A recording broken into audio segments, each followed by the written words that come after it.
Good morning and welcome to the Faith Center. I am Pastor Vincent Campbell, and we are elated to be here with our Town Hall meeting. I believe it's so important that in this time of our country and in our nation that we're able to hear relevant information from people that desire to lead us in our world. And so what I want you to do is be able to hear from the candidates. There's 16 races that are in Gwinnett County, and there are 32 people that were invited to this opportunity. And today we have a portion of those that have accepted the invitation to come and to share information to those that they desire to serve. These seats are all filled within Gwinnett County. We have something that's unique.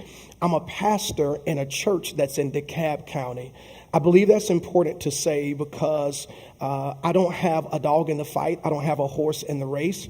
I just honestly believe that the citizens of Gwinnett County, where I was schooled, need to be more and well informed with those that want to represent them. So if you know someone that's in Gwinnett County and they're still trying to make a decision, you can go ahead and invite them to this stream. I'll say this now and I'll say it again. Our objective is not to embarrass anyone. Our objective is not to belittle anyone. Our objective is not to upstage anyone. We sit in neutral ground. We're not for one party and against another. We are simply for information so you can be informed and make the best cognitive choice of who you would like to represent you in Gwinnett County. I'll be very transparent. I didn't grow up in a very political family, and even as an adult man, I'm still learning so much. This today, totally out of my element, and I want you to take the track that I'm taking because so many people don't vote. So many people stay away from getting involved because the information can seem so overwhelming or so robust. This is why we create an opportunity like this today for you to be able to lean in, have an upfront and up close seat with people as you hear their policy, their thought process, and their desire. So this is all about community. That's one of the 4 pillars of our church. And right now, I want you to see the type of impact that we're making in the community, which gives you time to invite someone, share this page and the info that'll be coming, and then we'll be right back right after this.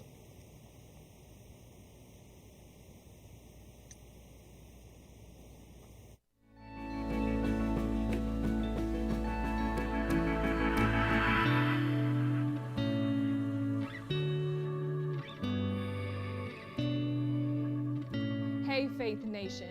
We are in our 25 weeks of generosity, and this is week number 8. We have the privilege this week of honoring the Wounded Warrior Project. They're located in Atlanta. They service the entire metro area. Such a brilliant and brave organization that we are privileged to sow into. And so I know that the Wounded Warrior Project is personal to you, Octavia. So would you like to share a little bit? Yes. Being a veteran myself, Wounded Warrior Project, I got connected through them through Habitat. I was building my house through Habitat for Humanity, and Wounded Warrior Project, they came out, volunteers. Of course, there was a lot of trash talking going on when you get veterans in the same group, but they've definitely been a blessing to my life, and I've been connected ever since. Wow, and so we have the privilege to sow into their lives. So let's go do this real quick, and we'll come back.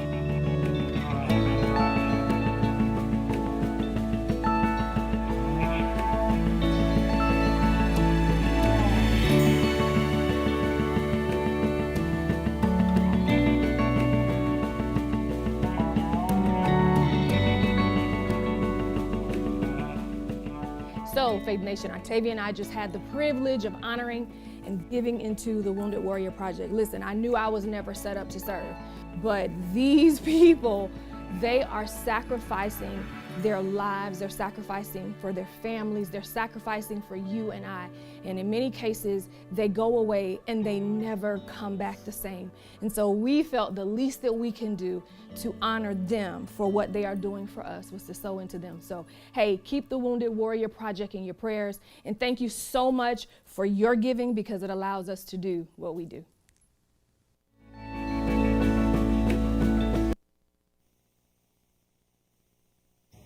All right, so now that you can see the type of impact that we are making in the community, I just wanted to let you know that this is not something that we are just doing because it's just nothing else we have to do, but we are really focused on community, and I'm so appreciative to be able to host this town hall meeting with these distinguished people that will be here today. I'm going to say their names, and then I'm going to give them an opportunity. They'll have, what do we have for introductions? Y'all want to go 2 minutes with introductions? Let's just do 1 minute. 1 minute with introduction, and then we'll go from there. So sitting in here today is our county segment. We have 2 different segments, but this segment is for the county seats, and we have Gwinnett County School Board, Miss Mary K. Murphy, and then we have for Gwinnett County Sheriff, Mr. Solis. Thank you again for helping with that. Gwinnett County Tax Commissioner, Miss Tiffany Porter. Then we have Gwinnett County Commission Chair, Miss Nicole Love Hendrickson. And then we have Gwinnett County Commission District 3, Mr. Jasper Watkins. Miss Mary K. Murphy, the floor is yours. Please introduce yourself. Can you hear me? I can. Thank you. Good morning. My name is Mary K. Murphy, and I am the incumbent District 3 School Board member. District 3 includes Norcross, Peachtree Corners, Duluth, Peachtree Ridge, Sugar Hill, and Swanee. There are 3 things I'd like you to know about me. First, Pastor, I want to thank you for hosting this event. It's terribly important for informed citizens, and it's very important for candidates to meet with the community, so I'm honored to be here. The 3 things I want you to know about me: for 7 years, I was a public school teacher in California and in Georgia. During those years, I worked with over 1,000 students and had the opportunity to impact their lives. Secondly, I worked for 20 years at Morris Brown College, 3 years, and Morehouse School of Medicine, 17 years. There we worked to raise private funds for scholarships for students, for funds for faculty members to do research. And in this day and time of COVID-19, I don't know an institution more suited to the environment than Morehouse School of Medicine, where the mission is to determine health disparities and to find ways to make certain that there is health for all in our community. The third thing, I've been on the Gwinnett County School Board for 6 terms. And during that time, we've had the blessing of our community support. We have had the privilege to represent 177,000 students and their families, 12,500 teachers, and 22,000 employees. It's the largest school system in the state, in the county, and it educates 1 of 10 students throughout the state of Georgia. Thank you so much. Thank you very much, Pastor Campbell. Next, Mr. Louis Solis. Please take 2 minutes. I did misspeak and said 1 minute, but you all have 2 minutes to introduce yourself. Thank you so much. Good morning. Thank you for letting me be here today. My name is Luis Solis. I am Hispanic. I was born in Brownsville, Texas, and if you don't know where that's at, that's the very south tip of Texas. You go any further, you're going to be swimming into Mexico. Speaking of Mexico, that's where my grandparents are from. They're from Monterrey, north of Monterrey, and I was brought up in Texas and also in a place called Bustamante, Mexico. I will tell you that I am the second guy in charge of the sheriff's office. I oversee the daily operations, which includes the courthouse, it includes the field operations, and it includes the jail. So that's the day-to-day operations. And the one thing that we focus in, that I'm focusing on, is I want to make sure that we stay trained, that all our deputies stay trained, up-to-date training, and that make sure that we take care of our residents that are in-house. I will tell you that we have some great programs for rehabilitation. And I've been there for over 3 years, and I've provided probably, right now we're on 5 programs right now for rehabilitation. I am a graduate of the FBI National Academy. I am also a graduate of the Command College down in Georgia, in Columbus, Georgia. I've also served in a delegation for the Israel trip. I'm also a member of the Joint Terrorism Task Force for the FBI, the Executive Board, and I'm also a board member of the Department of Corrections. And I want to thank everybody for letting me be here this morning. Thank you so much. Gwinnett County Tax Commissioner, Ms. Tiffany Porter. Good morning, everyone. Good morning. Thank you for having me. I am Tiffany Porter, your next tax commissioner for Gwinnett County. It is time for a new leadership and new change in Gwinnett County, and I am ready to serve as the new tax commissioner for Gwinnett County. I am a judge for the city of Duluth, as well as an attorney and entrepreneur. I have served the county for over 15 years in various community service projects, as well as sitting on the Indigent Defense Council. What needs to change for the tax commissioner's office? There needs to be transparency, accuracy, as well as efficiency. I believe that the citizens need to learn about the office and what it has to offer, not just collecting checks or sending out bills.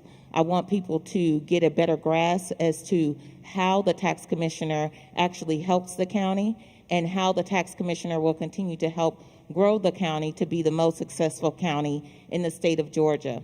I'm asking for your vote on November 3rd. Thank you very much. Thank you. Gwinnett County Commissioner Chair, Ms. Nicole Love Hendrickson. Thank you, Pastor Campbell. My name is Nicole Love Hendrickson, and I am a 15-year public servant in Gwinnett County. I am a social worker, I'm a mother, and I'm a wife. And I've spent a number of years addressing many different issues in this community, from homelessness to food insecurity to all of the issues that are impacting our most indigent communities. Prior to running for office, I served as the Associate Director for the Gwinnett Coalition for Health and Human Services, where I spearheaded strategic planning and civic engagement efforts on behalf of the county. I have been named a bridge builder in the community because of the vast array of involvement and spectrum that I've had across many different areas, to include business, education, government, faith communities, and such. More recently, my most recent role was serving as the Community Outreach Director for Gwinnett County Government. I was appointed by the Board of Commissioners, specifically Chairman Nash, to spearhead and launch the first ever comprehensive outreach program that was designed to engage diverse stakeholders in local government. And in that role, I helped to make government more open and accessible to people in our community, specifically our immigrant, our foreign-born, and our underserved communities who have historically been underrepresented and ignored in policymaking. And I decided to run for office because I felt that I could offer a strong voice, a clear vision into the future, and I have the experience on where we need to go and take our county to transition us into a new era. And so I'm excited to be the Democratic nominee for the Gwinnett County Commission Chair, and I hope to earn your vote on November 3rd. Early voting starts on October 12th, and hope to see you all at the polls. Thank you. Thank you. And finally, Mr. Jasper Watkins. Go out until the W's get called, so I'm there. Good morning, everyone. My name is Jasper Watkins. I'm a retired military officer. Some things that you probably don't know about me is that I was a football player that played clarinet. I was a drum major in high school and went to pharmacy school at Florida A&M on a music scholarship. Figure that.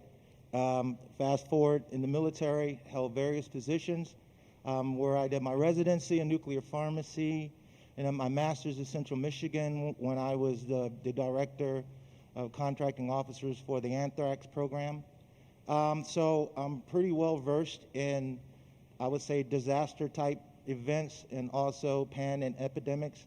My reason for running for county commissioner is I did it in 16 and was just 1% away from being the county commissioner. And I felt that I shouldn't stop there and I should continue. So what I did was, instead of go back and no one know of me, I became even more involved in the community. I got here in 2006 after I left Fort Benning with retirement. And so my goal has been since 16 to invest myself in the community and to know what is about the community. District 3 is one of the largest of the 4 districts, and it's the eastern quarter. So the whole east side of Gwinnett County is District 3. And I want to represent what I figure is the most preserved side of Gwinnett County, because I want District 3 and Gwinnett County to be the preferred place to live in Georgia. So I ask for your vote on November the 3rd, and as Nicole said before, early voting starts Monday. So make sure we get out there and vote, and thank you. You're very welcome. And thank you again to our online audience. I want to applaud all of the candidates that are here and that have taken the opportunity to come. We understand the sensitivity and the time that we're in still with COVID-19. And this was, invitation was given to all the races, all 16 seats, which total 32 people in some for whatever reason, and we respect their reason, and we're not making them less than or these more than, because this is a time of comfort and conviction. And so with that, we just want to applaud you all for coming, for accepting the invitation and coming to speak to the people that you believe that will vote for you. We have various positions that are on stage with our county positions right now, which is the school board, the sheriff, tax commissioner, commissioner chair, and county commissioner of District 3. So I could pitch up some questions or tee up some questions that would probably be a softball for some of you, but a fastball for others. But I think this is one that goes across the board, regardless of where you will serve after the elections and after the voting. How important, I'm going to come to you first, Ms. Tiffany Porter. How important, give me one word that describes integrity, and how important is it in the position that you are running for in 30 seconds, please? So when I think about integrity, the first thing I think about is honesty. And you need people in office who will be honest, not only honest with their employees, but honest with the people, honest about how the office is ran, as well as making sure that things are always on the up and up. When dealing with money like the tax commissioner's office, you have to be very prudent with the way that you handle business to make sure that things are conducted in the right manner, and that you make sure that all monies are accounted for. And that is where integrity comes in, because there's a great responsibility that comes in that office. And that person must have the integrity as well as be trustworthy and honest, because they're dealing with the county's money. Thank you so much. Ms. Mary Murphy, the same question. Integrity, which word comes to mind, and 30 seconds elaborating on how important it is in the position that you're running for. Thank you very much, Pastor Campbell. The word that comes to my mind is essential. Integrity is essential in the role of the school board member. Not only is the budget $2.46 billion, the taxpayers must have trust in every school board member to make the right decision about the use of the money. Even more important to me than the constituents' view of the school board member is the view of our students of school board members. Integrity is essential for a school board member representing 177,000 students, because they have a role model, and they know from their family and from their community the values that are placed on integrity for school board members. And if they don't know, they'll soon learn if the school board member is lax in any way. So, Pastor Campbell, thank you for this word. In my opinion, it is the most essential role the school board member can serve. Thank you very much. Very good. I want to switch. I know that, and just to give you information, insight, there were some questions that the candidates had prior to, which I will get to. And again, for those of you that are tuning in, this is not our agenda to embarrass, belittle, or upstage anyone. This is an opportunity to just have some transparency and allow you to get to know those that you will be voting for. So I'm just throwing some off the cuff stuff right now. And again, thank y'all for hanging in here with me. It's my first time doing something like this, y'all know. So my question to you, I'll ask each of you this, and then we'll get into our more formal thing. I'll start with you first, Mr. Solis. What's a benefit, because normally this kind of can come at the end, what's a benefit for electing you over your opponent? 30 seconds. I know we can go all day on that one, but 30 seconds, if you can. No, I'll just cut it real short. I've been there over 3 years at the sheriff's office. He's been out of the job since, I think it was 2009. And I've been there every day, and I've developed a lot of programs there. And I think one of the biggest things is getting to know the sheriff's office from the police side. So I've done the police side, and I've done the sheriff's office. And like I said, he's been out since 2009, and he's never served in capacity at the sheriff's office. So I think that makes a big difference as far as the day-to-day operations, what goes on, and what we do, and how we help how we try to help the inmates. Of the residents that are there for rehabilitation. It's not a 1 day or 2 day or I don't know, a month. It took me a while to, hey, how do we help these people out? Right. Ms. Hendrickson, same question for you.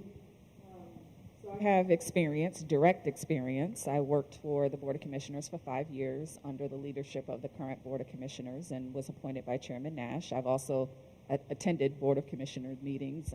My opponent has explicitly stated that he's never bothered to attend a Board of Commission meeting. I also have vision. I know where I want our county to go in the future and where we should be. And I also have a plan of how we're going to execute the solutions that we need to address and the path that's going to take us there. Thank you. Very good. Mr. Watkins, same question. Yes. Like I said, as a retired lieutenant colonel, in the military of 25 years, and in 5 years as a director of pharmacy for the state of Florida, I've been basically overseeing budgets of upwards to $1.2 billion and had control or command over at least 2,000 people. I bring to the commission a sense of character and morality and leadership. And I think during a pandemic and then even after this pandemic, leadership is going to be needed, and people are going to have to trust that there is a person at the table that had their best interests in heart and ready to lead them out of what we're into. Thank you. Ms. Murphy, and then finally Ms. Porter. Same question, 30 seconds, please. Yes, thank you very much, Pastor Campbell. Our voters in District 3 have a very good opportunity to compare and contrast opponent and me. I am for school safety, including continuing to employ our 96 school resource officers. My opponent has waffled on this particular topic, saying reduce them or eliminate them. I am for school resource officers. I am also for in-person learning. Students need to be in the classroom with their teachers, and families need to know that there's the comfort of the school system caring for their children in only the way that in-person learning can provide. My opponent is opposed to in-person learning. She wants online learning only. And I agree we need online learning, but we need the two things.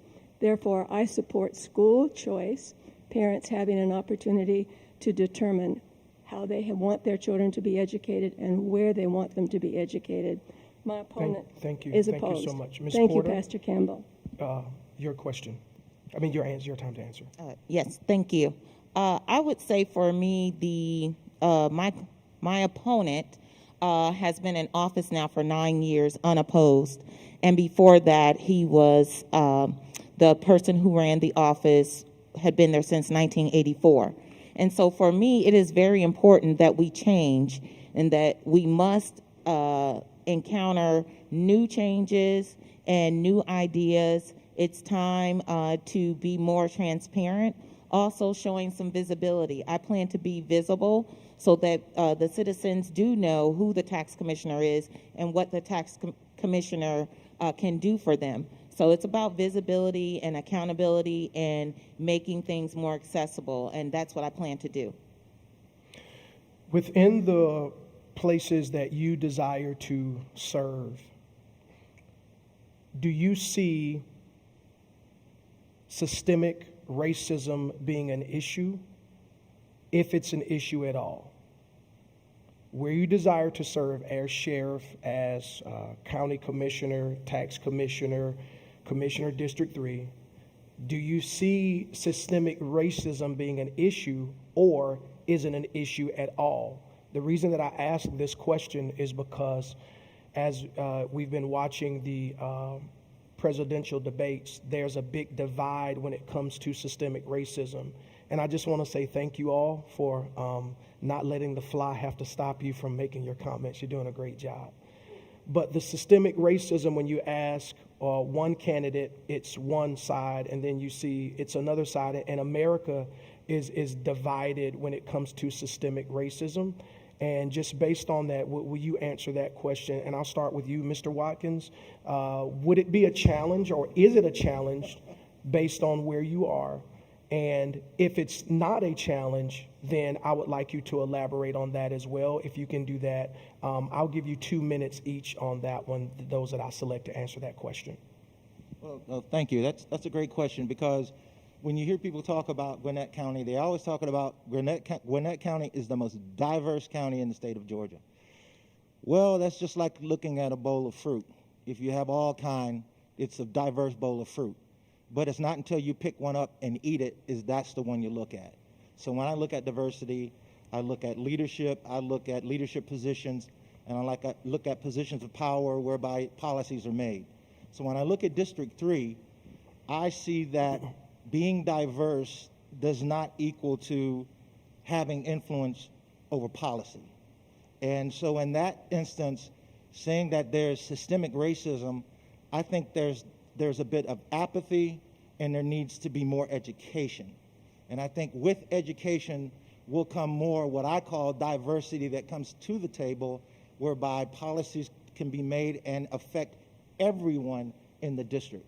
And I think that's important, because until we provide everyone with the same access, and that is whether it's health, whether it's with loans, anytime you talk about it, unless everyone is at the table and that particular process or policy is equally divided among everybody, will the community move forward? And I think with the two upcoming projects, the Amazon factory and the Rowan project, it's going to be very important that we take that word diverse and basically put it to the test. And that is that everyone has a seat at the table to decide where District 3 is going next. Thank you, Mr. Solis. I'll give you the same question. And you running for county sheriff, is systemic racism a challenge or an obstacle, or is it even there at all? Well, I'll start out by talking about in the jail. And this wasn't done by me, it was done by Political, where they were saying, where they actually fact-checked that in the jail, the Gwinnett County Jail, that the staff that works in there is diverse. And I'm not the one that asked that. Ask the staff that's in there. They'll tell you.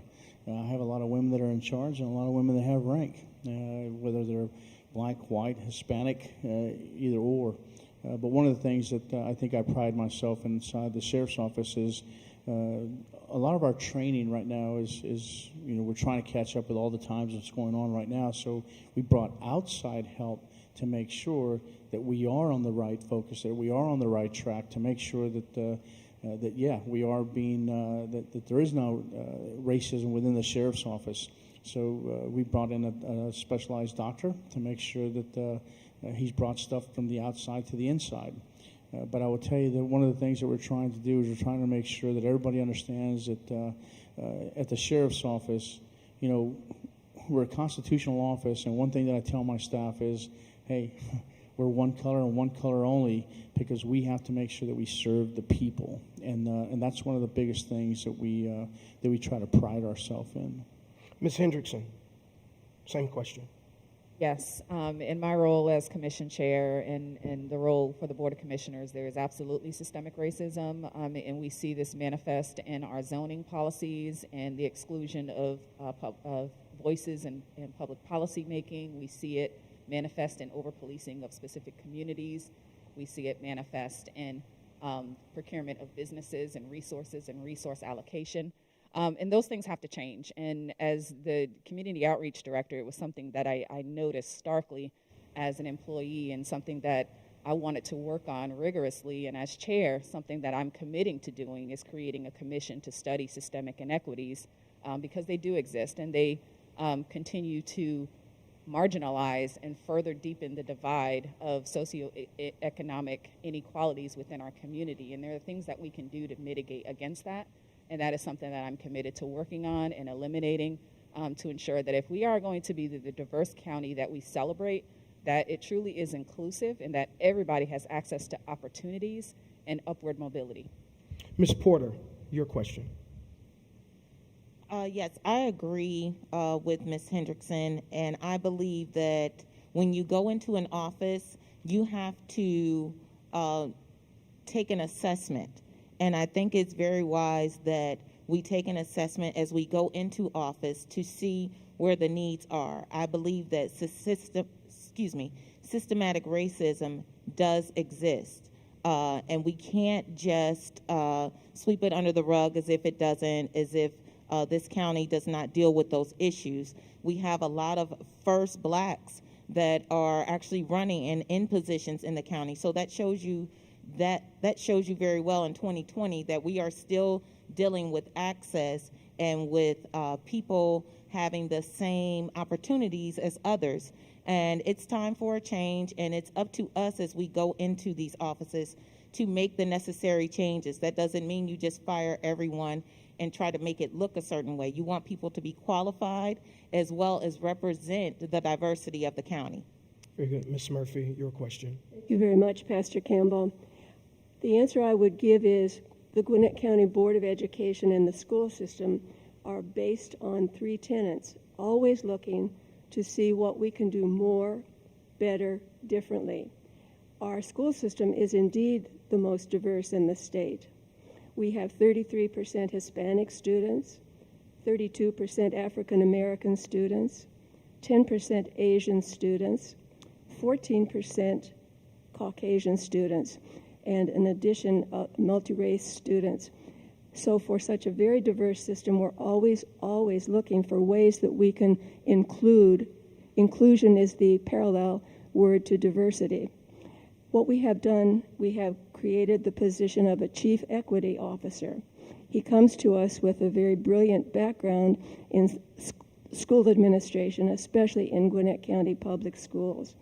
In addition to the chief equity officer, we have a discipline review code, an advisory committee to help our school system understand from the perspective of constituents in our community how equity and inclusion affect their students. And we continue to review ways, especially with bullying, and ways for our school resource officers and our faculty members to be aware of what is of great concern to our students and to their families. There is no room in Gwinnett County Public Schools for discrimination of our students.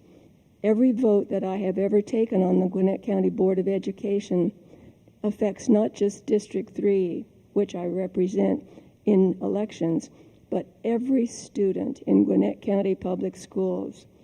And you've heard my background, 20 years at Morris Brown College and 17 years included in that number at Morehouse School of Medicine. I was, as I've told you, a public school teacher in Georgia and California. There has never been room, in my experience, being a part of those communities, to allow discrimination of any of our students. And I greatly appreciate the forum that I have in Gwinnett County Public Schools to be able to continue to make that fight on behalf of every student in our community. Thank you, Pastor Campbell. Very good. Thank you. Now, to be fair, again, to those that are watching, we're used to town hall meetings where the vice president and the opponent will be running. They're answering questions that are geared to them specifically. We have a diversity of positions, so some of the questions that I may ask may not be dialed into where they serve, but it may just give you further insight to their process of thought concerning said topic.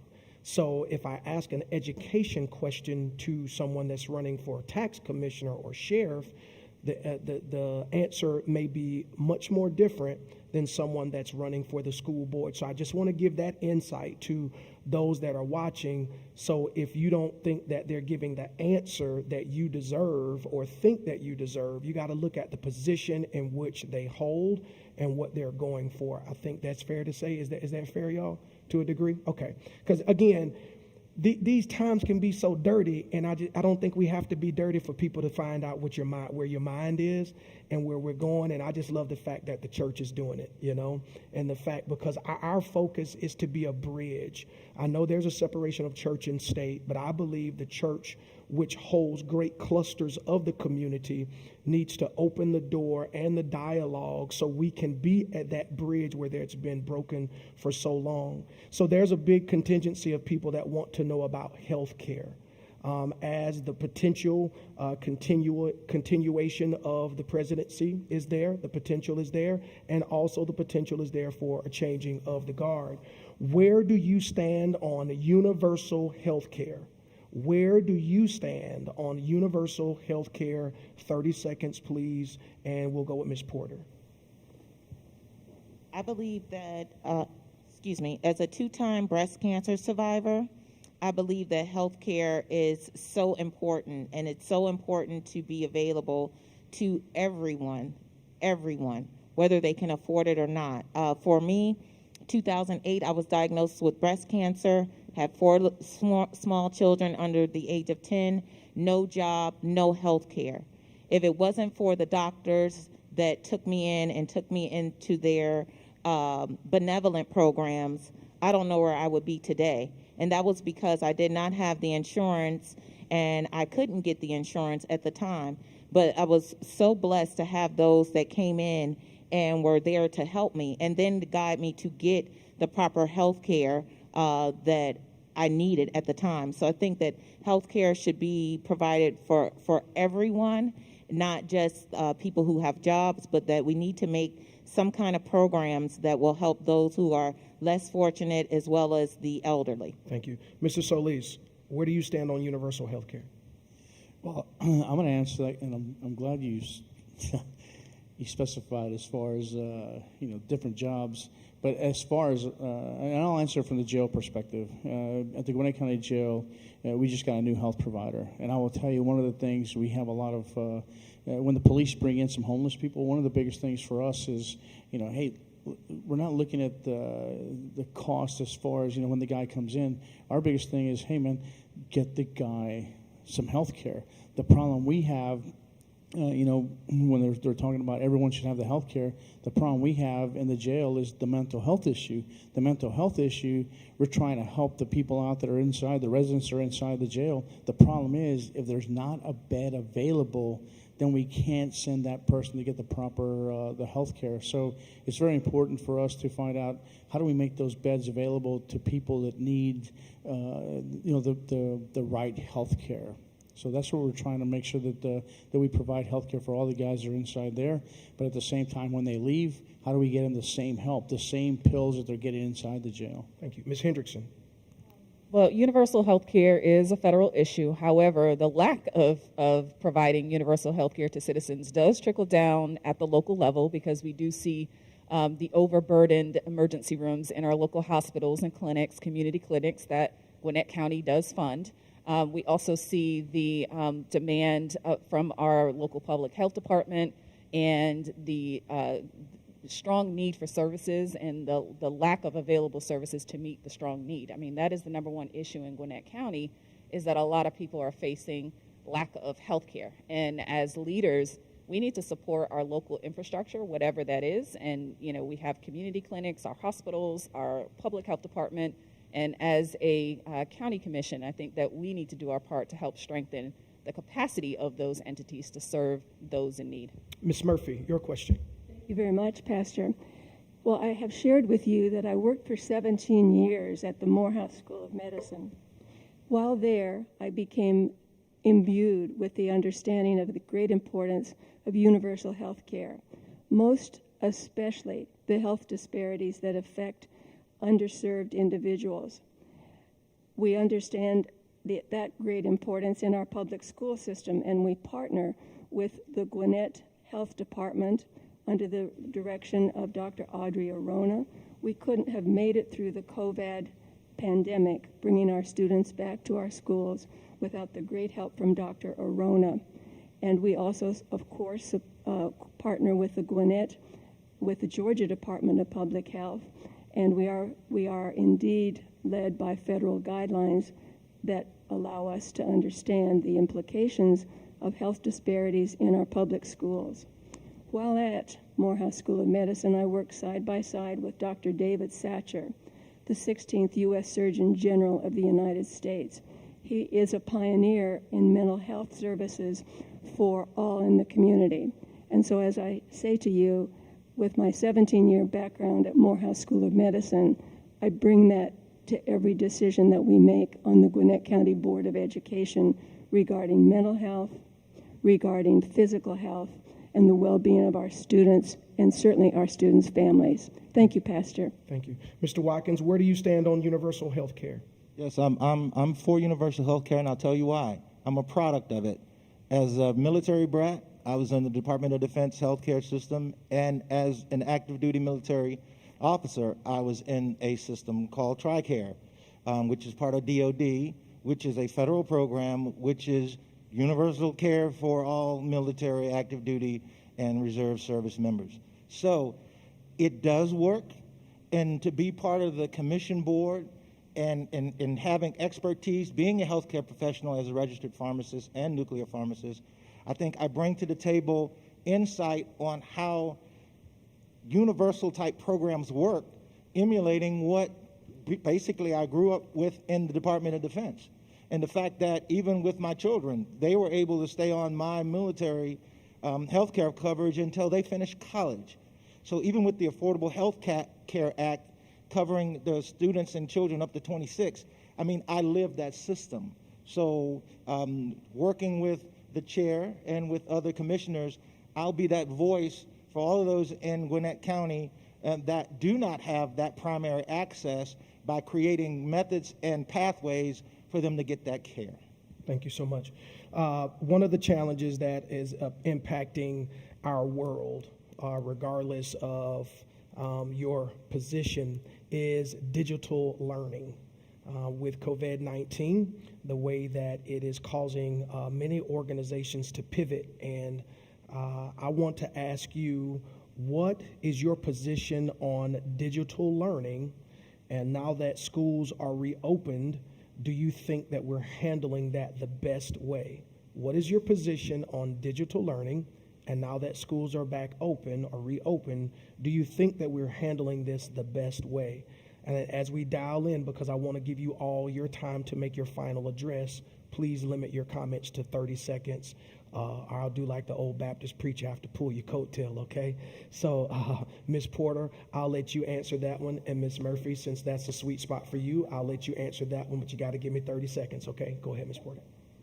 I believe in digital learning. I think it has been really good for our children as well as families and spending time together. Just it makes you appreciate the teachers and administrators. I'm torn between, because I have, my children are 14, 16, 19, and 22. So I had college students as well as high school students doing digital learning. And then I had my 7-year-old and 8-year-old nephews. It was totally different and a totally different experience. So I can understand the frustration that people have with digital learning. And I think that going back to the schools, I don't think that it's necessary right now. I am firmly against them going back right now, because I don't believe that there should be a rush with this pandemic. Not everything has been cleared. And I think we just need to wait and be patient as a nation, and as Georgia, being patient with what's going on, because, you know, we want the children there, we want the teachers there, safe and healthy. Thank you, Ms. Murphy. Thank you, Pastor Campbell. Well, I certainly want to... Did you elevate me to doctor? Did you call me Dr. Pastor Campbell? Pardon? I was just saying, I'll take it, but no, go ahead. Go ahead. Just lighten the mood. Go Thank you ahead. very much.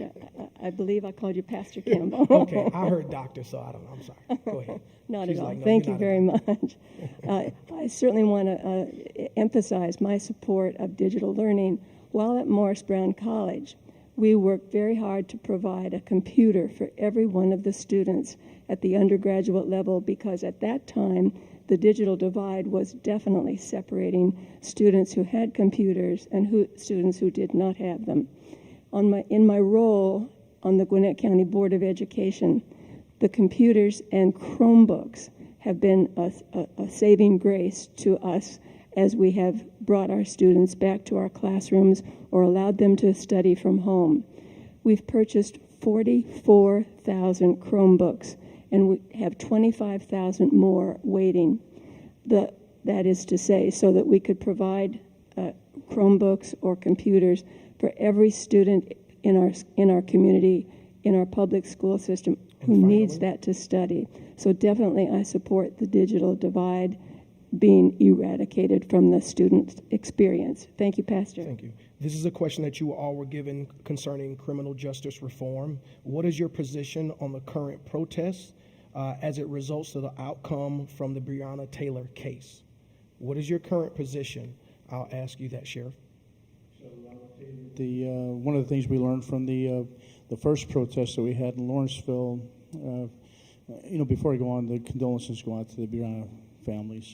But our protest that we had to attend in Lawrenceville, we learned from that. And one of the biggest things that we got out of that, and I think it helped us a lot too, was that we got to actually, when everything was over, we got to actually talk to the people. So we got to do one-on-one with the people at the site, which I think helped us a lot being at the site.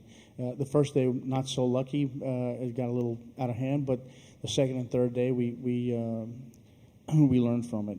But I would tell you that, the sheriff's office, we're a constitutional office, so we're supposed to make sure that we protect the people's life and property, and that's one of the biggest things that came out of it as well, to make sure that we do that. Mr. Watkins, I'll ask you that same question. I'll repeat it for you. What is your position on the current protest as a result of the outcome of the Breonna Taylor case? I think all forms of protest, if done nonviolent, is good. I think that people deserve a stage in which to voice their opinion on what they feel is right or what they feel is wrong. That's our constitutional right, and we should actually tell people that when they go out, we should have some guidance. We should have some of what we call our old civil rights leaders that understand the groundwork and setting up the space so that people are not only safe when they're doing this, but they're also informed, so that there is a collaboration between whatever law enforcement is there, that the leaders understand, and that there can be dialogue between them as well as individuals voicing their concern. Very good. As we prepare to close out this first segment, I want to say thank you so much for all of your professionalism. Thank you for the insight that you've offered to all of us. And we believe that you've given a good display of information as online. You guys have it on fire. I'm watching my phone and people are asking questions and they're making comments. Truly, you all have support. And truly, you all are answering the questions that people have for you. As we finish this, I know that we gave you a list of questions. This is your time. If I did not ask a sweet spot for you, you have a minute and a half to say exactly whatever it is that you want everyone to hear as we round the curve to voting. And early voting starts on the 12th. And so what we'll do, Ms. Porter, I'll give it to you. We'll go to Mr. Watkins, and we'll come down that way, okay? So 1 minute and a half. When I say thank you, that means that's it, okay? All right, so a minute and a half. You're on the clock. Go ahead, Ms. Porter. Thank you. I would like to add to the Breonna Taylor question and just urge people to vote. And when I say vote, I mean vote. This, what's going on with Breonna Taylor is a direct reflection of who they voted into office. And the DA, the district attorney, gets voted into office.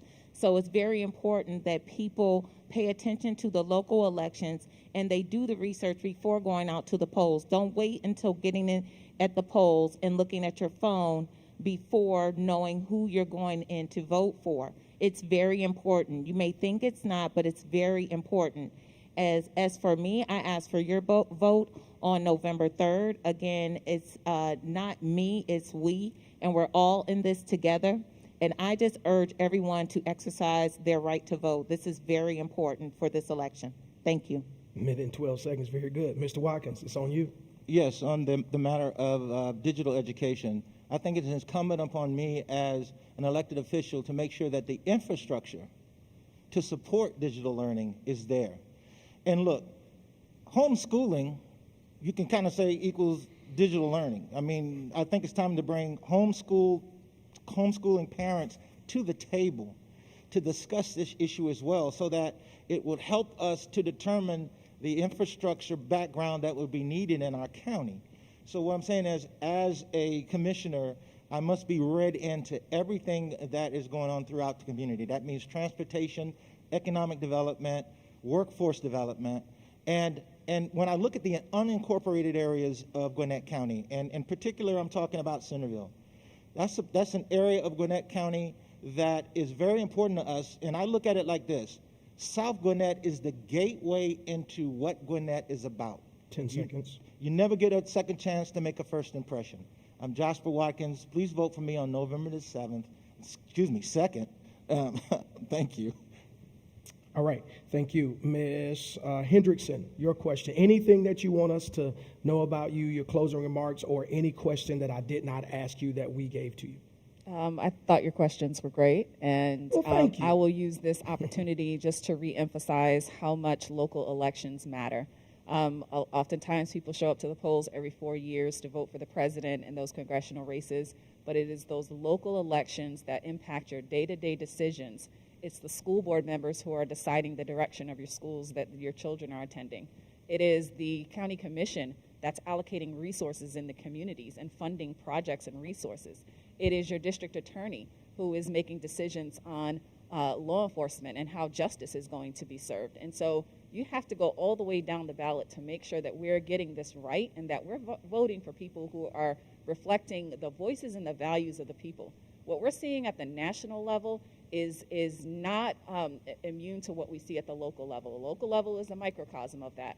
And so vote wisely and vote for people that are going to reflect your voices and your values. And with that, I ask for your vote for County Commission Chair, the Democratic nominee, Nicole Love Hendrickson. I am on your ballot. Go all the way down and vote for Nicole Love Hendrickson on November 3rd. Early voting starts October 12th, and I look forward to serving you in the coming years. Thank you. Very good. Yes, Ms. Murphy. Thank you very much, Pastor. Mary Kay Murphy, District 3 School Board Member. I ask for your vote. I ask for your continued trust in my work on the Gwinnett County Board of Education. My campaign signs begin with 3 words: save our schools. I'll repeat that: save our schools. To me, that means elect the candidate who will continue to be trusted with the $2.46 billion budget, a candidate who has not raised the millage rates for 6 years, a candidate who has experience in the office, a candidate who supports school resource officers and the great presence they bring to our schools and the safety of our teachers and of our students, a candidate who supports in-person learning in addition to online learning, a candidate who allows and promotes school choice so that parents have an opportunity to determine what kind of education their students might have, a candidate who supports teacher salaries. This year we have increased the salary of 95% 2 more seconds, of please. our 12,500 teachers, and a candidate who supports a local curriculum, not a national curriculum as my opponent does. I will greatly appreciate your vote and a chance to serve for 4 more years in the role of Gwinnett County Board of Education member, District 3, Mary Kay Murphy. Thank you very much, Pastor. Thank you. Mr. Solis, close us out, please. So I just wanted, just real quick, I know one of the questions we didn't hit on was the as far as the programs that we have in the jail. You know, what are we doing for the residents that are in there? One of the things is, being a 20-year veteran, I opened up the barracks program. We have a rehabilitation program for men and women as far as addiction, and then we have the mental health. What we started recently is a new program, and it's a pilot program. We've actually put 17 and 18-year-olds, we picked 10 of them, put them inside with the veterans to make sure that they could do some one-on-one mentoring from them. And right now, I just got told this last week that we're going to be working with the DA's office to try to see how we can help the younger ones look towards the military. So we're trying to help those people out to try to get them in the right track. I would tell you that we can sit here all day, and but one of the biggest things that everybody's been saying is, look, we can sit here, spend all the money, shake all the hands, talk all we want, but it's going to be up to the citizens to get out to vote. And I do agree the national level is totally different than what we're trying to do as far as down here in the county. So focus on Gwinnett County, get out and vote. My name is Luis Solis Jr.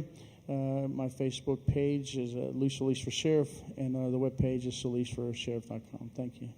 As we get ready to close this segment out, I want to publicly say thank you to each of you again for accepting the invitation, for coming and adding so much value to this day.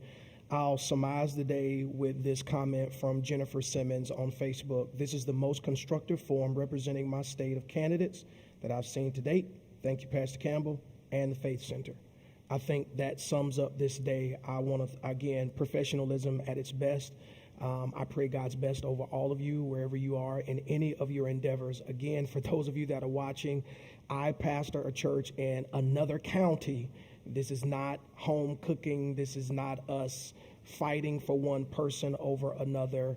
We don't have a dog in the fight. We just simply want to be a bridge to our community, to let people like myself, that how I used to be, that didn't want to vote, that didn't get involved with politics, that didn't think it made a difference. And as they said so eloquently, the local level impacts you in a way that you don't have the knowledge of knowing, not just the national level. So I want to encourage every single person that's watching, every single person that you're connected to, you need to make sure that they are registered, number one, to vote.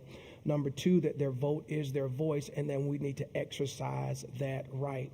So thank you guys so much for our first segment. Don't go anywhere. I need you to hang on. I want you to stay connected. I said don't go anywhere. I'm serious. I'll come to your house and like knock on your door and sell you some Tupperware or something. Don't go anywhere. I want you to stay here. I want you to see how important community is to us at the Faith Center. So we're going to transition into our next segment. You stay with us. Watch this roll in. We'll be right back.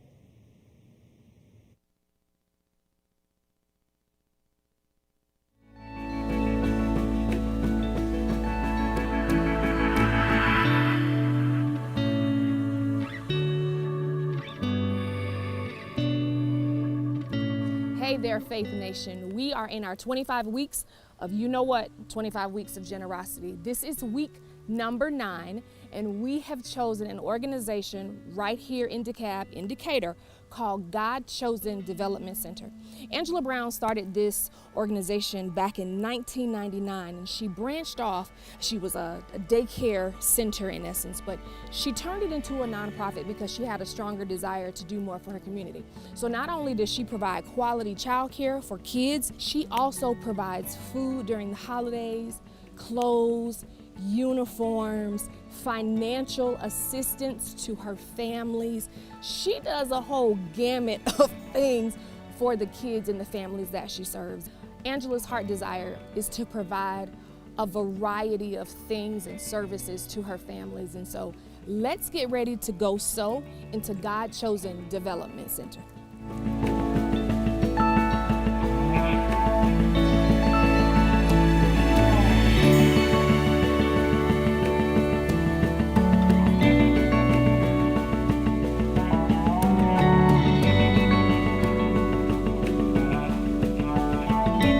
Well, TFC, that's it. Week number 9 of 25 weeks of generosity.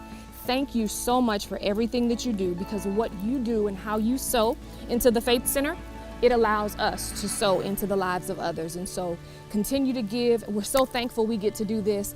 25 weeks of generosity. It's on. Hey everyone, This is Sandeep coming to you from Compassion International headquarters in Colorado Springs, Colorado. This month, we are proud to partner with all of you to provide a day of care for children living in extreme poverty. Around the world, over 200,000 children are enrolled in Compassion program while they are waiting for a sponsor. Through the Unsponsored Children Fund, these waiting children receive nutritious meal, health supplement, and the opportunity to hear about God's love for them, among so many other things. Every 6th check-in this month will provide a day of care to a child in need through Compassion International. Remember to check in for children this month.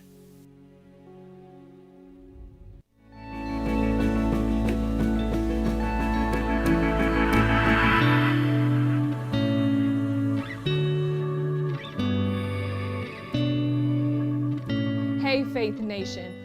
We are in our 25 weeks of generosity, and this is week number 8. We have the privilege this week of honoring the Wounded Warrior Project. They're located in Atlanta. They service the entire metro area. Such a brilliant and brave organization that we are privileged to sow into. And so I know that the Wounded Warrior Project is personal to you, Octavia. So would you like to share a little bit? Yes. Being a veteran myself, Wounded Warrior Project, I got connected through them through Habitat. I was building my house through Habitat for Humanity, and Wounded Warrior Project, they came out, volunteers. Of course, there was a lot of trash talking going on when you get veterans in the same group, but they've definitely been a blessing to my life, and I've been connected ever since. Wow, and so we have the privilege to sow into their lives. So let's go do this real quick, and we'll come back.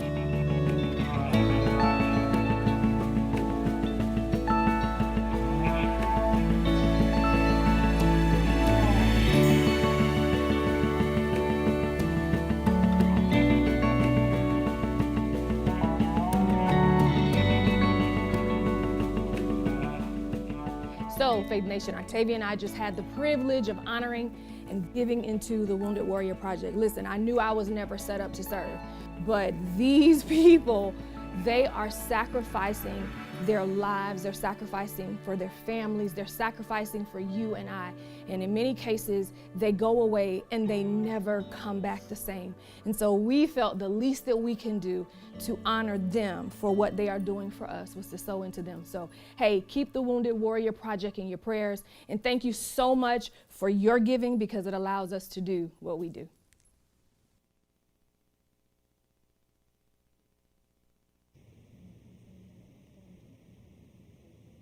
Hey, thank you all so much for hanging in here with us. As you can see at our church, we are very connected to our community. I would ask that you do something for me. You're on our digital platform. I want you to check in. Simply just let people know that you were here in our digital level. It helps with our third world generosity. Every single week we send monies and resources to third world countries, and also there are great donors that match our donations. So if you will, you'll help take some money out of their pockets to make life better for someone else if you'll check in.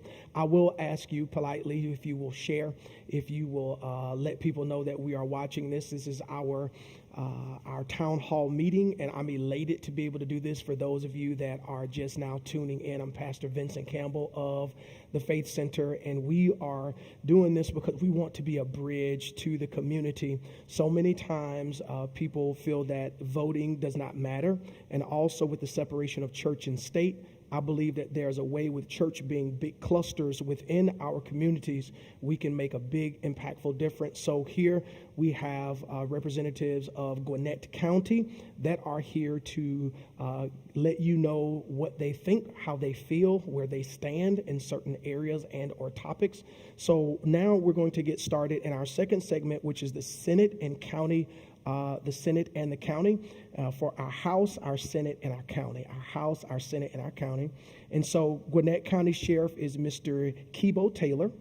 For Georgia House, Miss Mary Blackman Campbell. For Georgia State House, Mr. Clifton Marshall. For Georgia State Senate, Miss Nikki Merritt and Miss Madeline Jones. So with that, I'll give you 2 minutes to introduce yourself. You don't have to focus on any camera. The best camera is going to find you. So you have 2 minutes, and I think the first segment did well, and I know y'all are going to do even better, right? So Mr. Kibo Taylor, it's all yours. Thank you, Pastor. Thank you for hosting this event. Thank you for giving me this opportunity. As we say, my name is Kibo Taylor, and I'm running to be the next sheriff of Gwinnett County.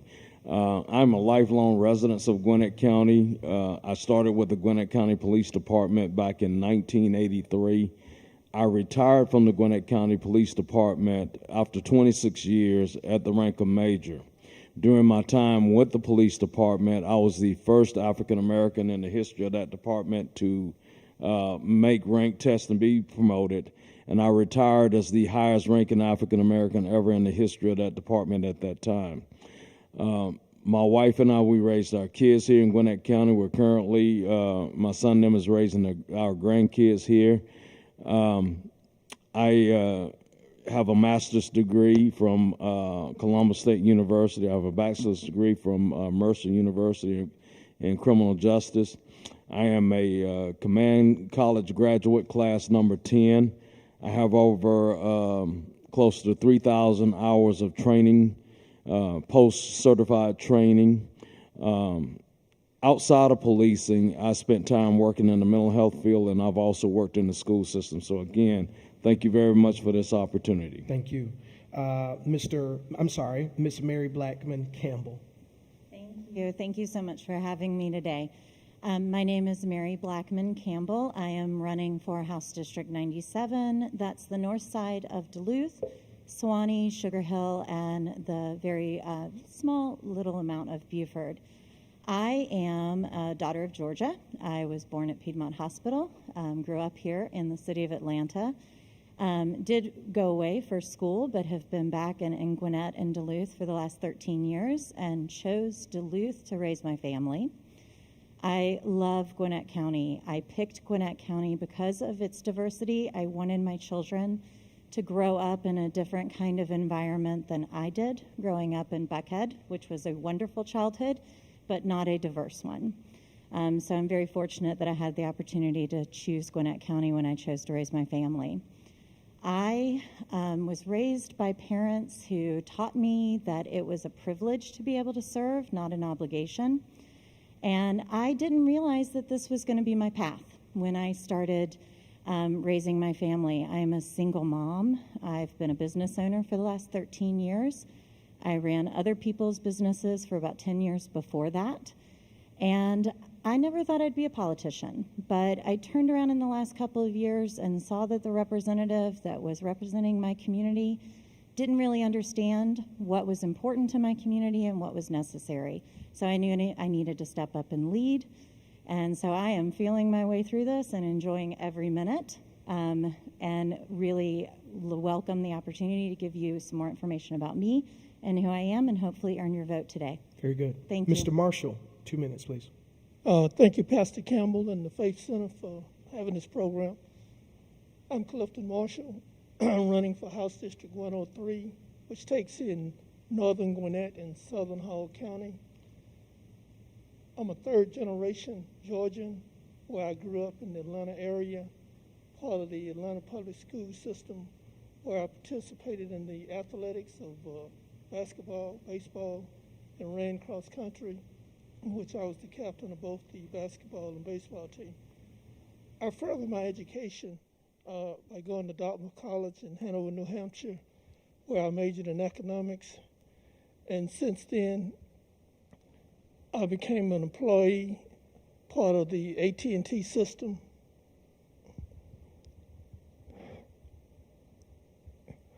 I started my career with AT&T as an outside plant engineer in 1977, and since then I've went through the various management levels with Bell South, back to AT&T, and eventually as a contractor. Now, since I'm retired, I'm enjoying life to another level. In the community, I've worked as a sports official for football, basketball, and baseball, where my emphasis primarily was on basketball and baseball. I worked in various communities as a leader in various civic organizations, part of the JCs, part of church work as a director of Christian education, and I've been involved quite actively in various forms of the community where I was a big brother, and I get a chance to mentor kids as I grow along. Yes. And so what I'm asking you to do is to vote for me because we're looking for change, and what I try to bring to the table is common sense in budgeting, and the ability to work with other people of all diversities. Thank you, sir. Ms. Hemingway. Yes, sorry. You're probably noticing that I'm dressed totally different from all the other candidates today, and that is because I was out canvassing with some of my volunteers this morning.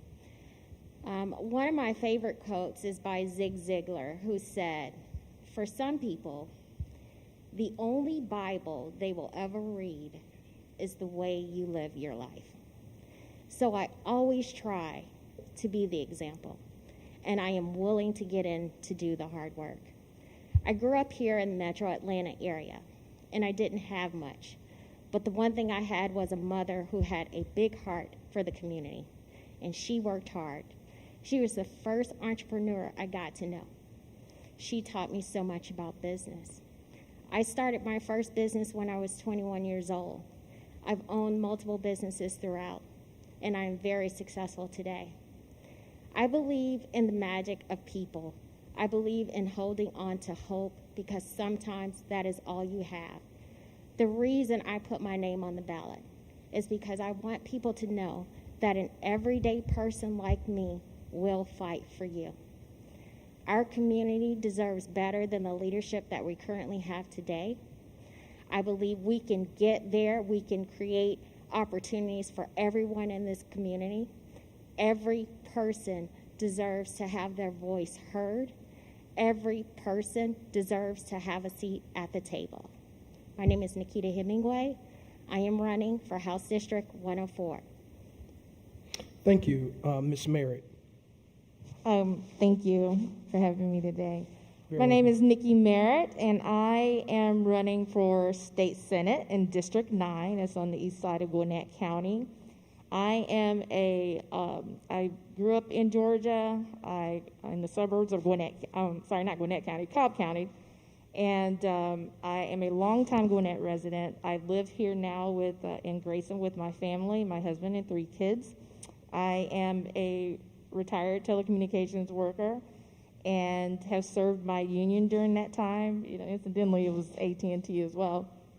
Retired from AT&T, Bell South, and I am a communications worker. I have proudly served my union, CWA 3204, and I got really energized after 2016, very motivated to get involved in my community and to see what I could do to change the direction that we were going in as a result of that election.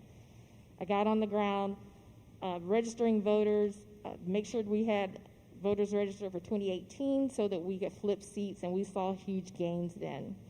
And out of that, just talking to people, in discussions, I felt like, or they were telling me they felt unheard and like government had given up on them and they were being ignored. So when I looked at who was representing them, I realized that we did need change. And I am running so that families, like those families I was talking to, and families like mine, have a voice in government, and we have policies that reflect our diverse communities here in Gwinnett County. Right now, we're looking for leadership that leads with empathy and responsibility. Social justice matters, equity and laws matters, and I am running to be that voice at the table in the General Assembly for all of our families. We all deserve to live well. We all deserve to have policies that work for every one of us. And Nikki Merritt, running for State Senate, District 9, and I hope that I will have your vote and earn your vote. And thank you. Thank you. Madeline Jones. Hi, I'm Madeline Jones. I'm running for State Senate District 45. District 45 is located in northern Gwinnett County near the Mall of Georgia. And I'm running because I want to see more compassion in politics. I want to see more progressive people of faith stepping up to serve as elected officials to bring balance to the conversation about what faith in public life can look like. I think it's really important that when people lead, they are leading with a heart that is open, and that they're willing to listen and build on common ground and find the ways in which we can work and serve together with all of our shared resources. I'm a wife and a mom. I'm originally from New Orleans, Louisiana, and I moved here my freshman year of high school. I went to Norcross High School. I graduated from Georgia State University, and I went back to Norcross to teach social studies. After my third year of teaching, I was offered a fellowship with President Obama's campaign. And right before school started for my fourth year of teaching, I was offered a job to go work for him in North Carolina. So I left Georgia and went to North Carolina to work for President Obama. We won the race that year. And then I moved to Virginia for 8 years, then Ohio, and now we're back here with our 2 boys. And so my most recent position was working for Habitat for Humanity. And I'm really glad to be here today. The Faith Center is my home church, the place to be more. So I give a shout out to my church. And like I said, I care about a lot of different things, but my priority is really the hard work that it takes to serve in government. I think that as a teacher, my job was to make sure that my success was attached to my students' success. And I think if we had more legislators who had that same posture, where they believe their success as a legislator is attached to the people they serve, then we would have different outcomes in government. So I'm Madeline Jones, and I'm grateful for the conversation today. Thank you all for your introductory remarks. For those of you that are watching online, we are hosting this to be able to inform the general public and the candidates that are presenting their information. There are 16 races and 32 candidates were given the opportunity to attend. And so with that, these are the ones in our second segment that have responded to our invitation to show. Again, this is not a slight to anyone that did not show, because our conviction and our stance has been comfort and conviction in this time. So we want to have sensitivity and also be equal across the board. The unique part of this is I'm a pastor in DeKalb County, and these are all Gwinnett County candidates. Our real focus is strengthening community. So if you know someone that lives within the Gwinnett County that needs to hear more information, I want you to invite them now. And we're going to get into a round of questions. We have a little bit more people on the stage this time, so our answer segment will be a little bit shorter with time. And I'll just ask you all to dial your answers in as much as possible. Get right to the meat of the moment so we can expedite this in a great fashion. I want to ask you this question, and I'll ask Ms. Campbell starting first. When it comes to the word integrity, what word comes to mind, and how important is that in the position that you desire to hold? And 30 seconds, please. The one word that comes to mind is my dad. My dad taught me what integrity meant. I remember when I was 6 years old, I picked a quarter up off the ground at the A&P at West Paces Ferry, and I dropped it in one of the machines and popped the gum in my mouth. And my father made me spit it out, and he said, integrity is what you do when nobody is watching.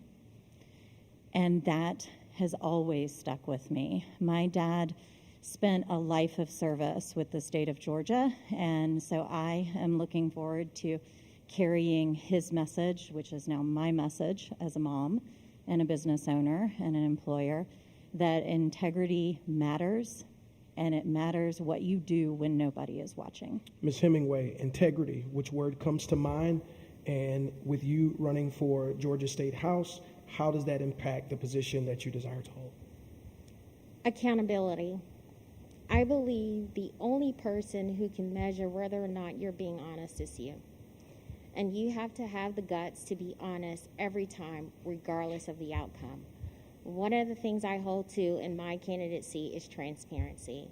I've literally put my life story out there for people to know. And in every space that I am, I tell you, ask me the hard questions, I'll answer them. If there's something about me you want to know, I will let you know.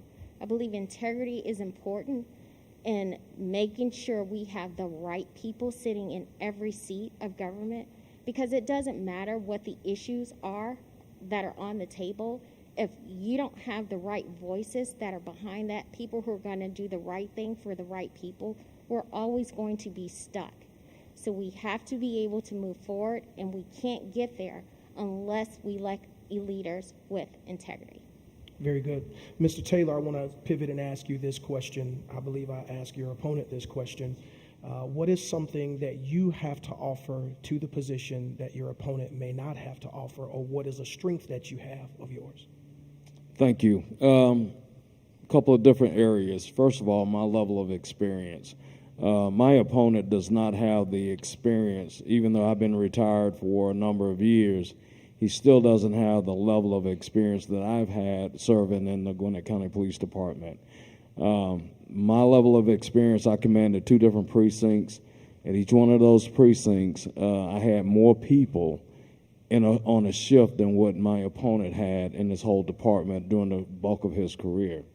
Also, when it comes to education and training, my opponent does not have the level of education and the level of training that I have. I have a master's degree.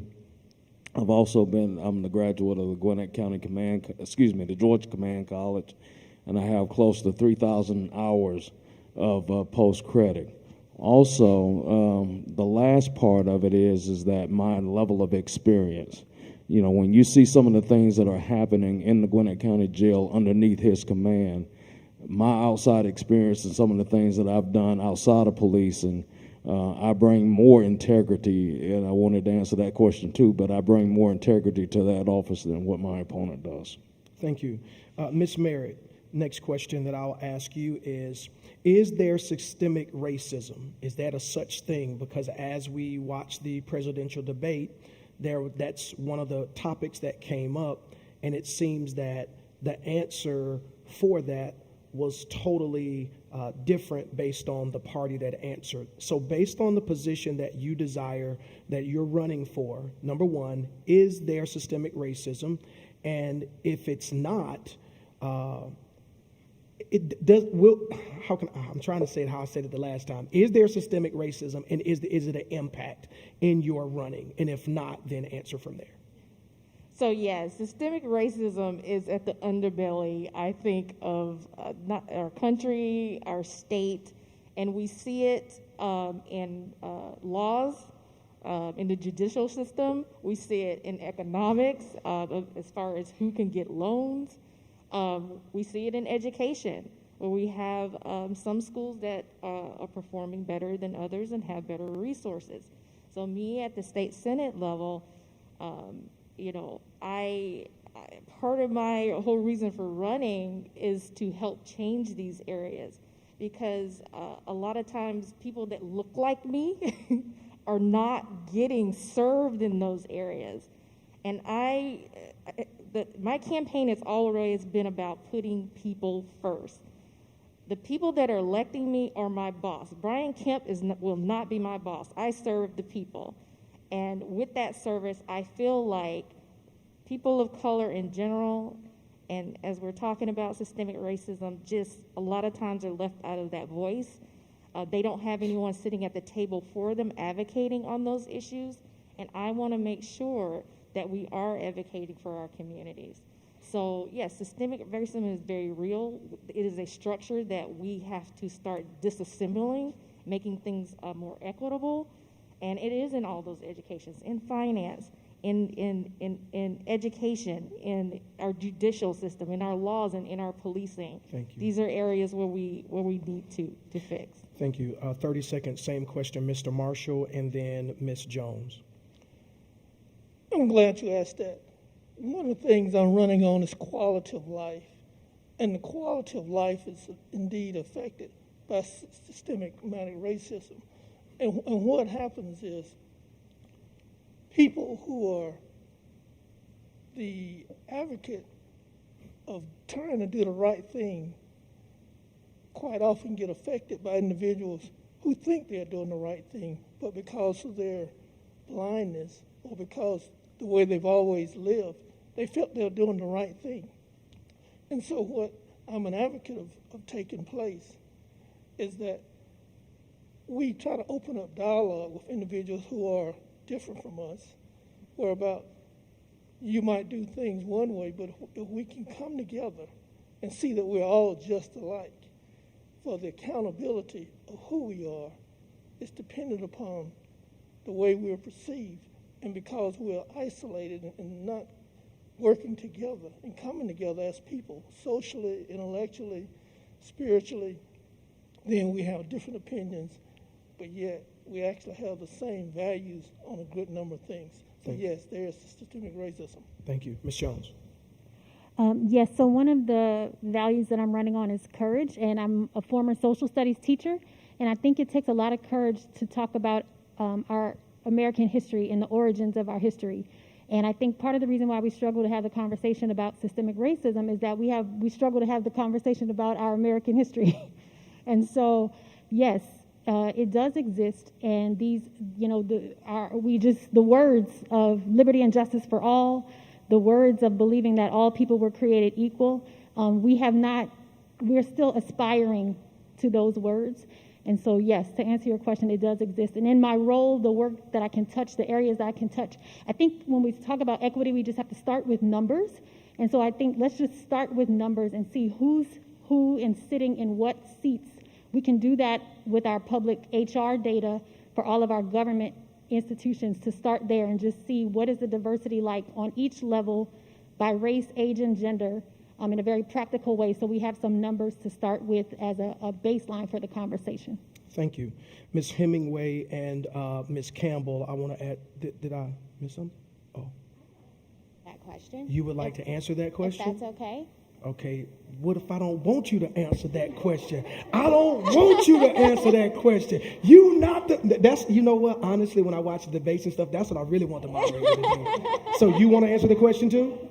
You want to answer it too? See, I'm nice. See, y'all thought I was going to act up. I am not about to act up for no views. I'm going to let everybody answer the question, but what I will do is stop you at 30 seconds. Oh, is that fair? I'll stop you at 30 seconds. Can I get 40? See, there you go. Now you want the question. Now you want time. But now she finna make Rem Campbell come out. Can I stay, Pastor Campbell? I promise. You got 45 seconds. That's all you got. Go, man. Yes. Okay, so the reason this question is important to me is because I am a black Democratic woman married to a white Republican man. It doesn't get any more diverse than that. And I think when people hear the word systemic racism, there is confusion about what is being inflected in that. It's not an accusation on people who are non-black that you don't understand the problems that minorities are dealing with. It is simply stating that the rules in this country doesn't apply equally to everyone. The opportunities in this country doesn't apply equally to everyone.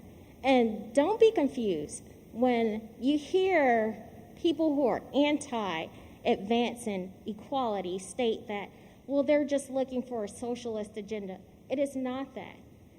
It is simply this. If we have one rule and we apply it equally to everyone, it gives everyone a fair chance. What you do with that opportunity, that is up to you. Thank you, Ms. Hemingway. Next, Ms. Campbell. Thank you.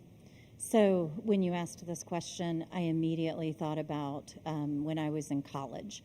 And I was a theology major. I have a degree in theology. And my senior paper was on feminist and womanist theology. And it resonated with me, and it struck me the power structures that are just woven into the fabric of the history of this country. And so I really look forward to, and the reason I wanted to answer this question is I look forward to a time when we're not asking if there is systemic racism, and we're starting to ask how we break it down, how we pull it apart and rebuild. Wow. Mr. Taylor. Yes, let me start by saying, yes, it is. It's very prevalent here in this country. When we look at, even on the national level, we have an attorney general that is doing the best that he can unilaterally to change and turn back orders and policies and procedures that affect people of color. So that's systemic racism right here in our justice system on the national level. Here on the state level and on the county level, my predecessor that's been in the sheriff's department has been there for 24 years. The whole time he's been there, he's had 2 people of color and one female that has been at the rank of major or above. So, the problem of it is that when we have people that are in leadership positions, much less won't do anything about systemic racism, they don't even really want to address it. So, again, with our vote coming up, this is our chance to put leadership in positions that will at least address it and make these changes. Thank you. Ms. Jones and Mr. Marshall, here's your question, 30 seconds, please. What are ways that we can increase participation and turnout in the local polls within our communities? I will always go back to social studies education because I think our babies should be voting from kindergarten all the way through so that by the time I see them as seniors, it's a practice that they just do on a regular basis. So one of my plans is to connect with the state superintendent to really figure out how we can integrate that into the curriculum in a more robust way. And then I just think things like this, forums like this, churches, organizations, private citizens holding town halls, running for office. All of us are running for office. We're regular people with regular jobs. And so I think that you should just get involved in the process beyond voting. And that means to help get people elected. I just want to say this real quick. Whoever is on the ballot are the people who made it through the process. So how you can get involved is to help people make it through the process, through things like this, donating, volunteering, and voting. Mr. Marshall. One of the ways to get more people involved is for the individual politicians, individual running, to be more involved in the community. When you start coming to town halls, when you start coming to churches and the other community events and being present and begin to discuss the issues at hand, you get people involved and excited. They begin to know who you are. When you are beginning to communicate to these individuals where they know who you are, they hear your name and say, oh, that's the person that's associated with raising new income. That's the person associated with fully funding the education budget. That's the person that cares for you. And when they can relate to who you are, then they'll become more involved in the political party and to be a part of the elections process. Thank you. A disclaimer that I want to give that I gave the last time in our first segment is some of the questions that we have, they've been privy to prior to arriving. Some of these I'm just giving to them, but our job, our focus, our agenda is not to upstage anyone, not to embarrass anyone, not to belittle anyone. Some of the questions that I'm asking is not necessarily the sweet spot of the position that they desire to hold, but it just gives you greater insight to their thought process and their focus with our upcoming topics and elections. So with this, I want to ask Ms. Hemingway and Ms. Campbell, 30 seconds, please. What is your position on universal health care? So many families and people have been impacted by this. What is your position on universal health care? Ms. Hemingway. So my husband and I are both business owners, and for us, we would get health care through the exchange. We did that, and what we quickly found is that none of the care providers in our community accepts the health care insurance through the exchange. It doesn't matter if it's Blue Cross, doesn't matter if it's Aetna, they won't accept it. So for the past 4 years, my family and I have lived without health insurance. Simply not acceptable. We've got to make sure that we create more options. It's not a one-size-fits-all. I think when we look at the fact that every life is different, every need is different, and we design a healthcare system that responds to that, that's what we need. Yesterday, I spoke to a voter in my community, and I asked her, what are some of the challenges she's dealing with? She went on to tell me that her husband is a veteran. He's been blown up 3 times. And he hasn't been able to see his VA doctor since March. He normally gets 2 sessions of rehab every single week, and he's not getting that. And he's still struggling with PTSD issues. And she can't get all of his benefits. That's not acceptable. Thank you.